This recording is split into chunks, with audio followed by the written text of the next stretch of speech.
So some people who know me know about this, but in 2018, I had my existential crisis. Hooray! So we'll do that story, and then we'll probably do some follow-ups on death, okay? We'll do just the arc of it, and then we'll do what we learned in the next one. But I'm sitting in my room. I must be, let's just say, like early 20s, late teens. I don't remember, 2018. So 21. So pretty late for an existential crisis. But, you know, before this point, you have that shadow at the edge of your vision that you don't worry too much about. You're like, it's there, but whatever. And I'm sitting in my bed and I'm thinking like, wow, life is really good. Every problem that you can ever encounter, you can always work through just by thinking about it for 5 minutes. Like, is there anything that could possibly counter that hypothesis that life is just ridiculously good? And I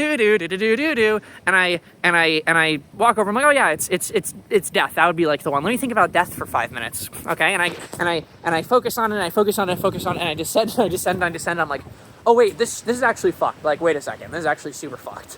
And the way that I operate, okay, I'll do a tangent here. Is when I was like 8 or something, I was afraid of the dark.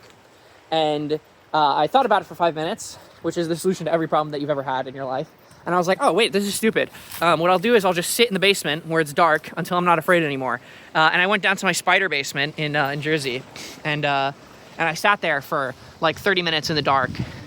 And I was like, okay, not too scared anymore. But my heart was racing for the first for a solid 10 minutes. 10 minutes is a long time for your heart to be racing. You can really feel it. But anyway, so the same thing here. I'm like, okay, it feels kind of bad. Something's not right about this. Let me just use my epic logic and just kind of focus on it even harder and even harder and even harder until I just push through. And that didn't work. And it just kept getting worse and worse and worse and feeling worse and worse and worse and worse. And eventually I was like crying in bed, which is fine. That's, you know, how that goes. A very rare experience for me, but not rare this month because every day after that, I felt nothing through the day. I was completely uninterested. If I was thinking about anything sophisticated, it was, oh my God, everything I'm doing right now is a distraction. I'm going to fucking be really, really, really, really, really in a bad spot tonight. And then when I go to bed, I am just completely beside myself, crying. It's totally fucked. And this went on May 2018 for probably like a month. And my resolve during this time is, my epic best friend logic has never failed me before. It has to be true that if I just keep thinking about this a lot, there's going to be a solution that gets me over to the other side. Spoiler alert, it is true, obviously. And maybe we can talk more about copes and what the distinction is. Copes and narratives and whatever we make of things. But yeah, you logic through it. Anything else before I cut to the next video?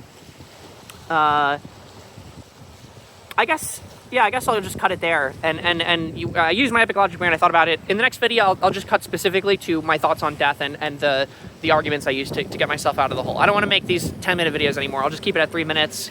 Be like, oh, 2018 existential crisis. Wonder how that went. I guess I'll check the next video.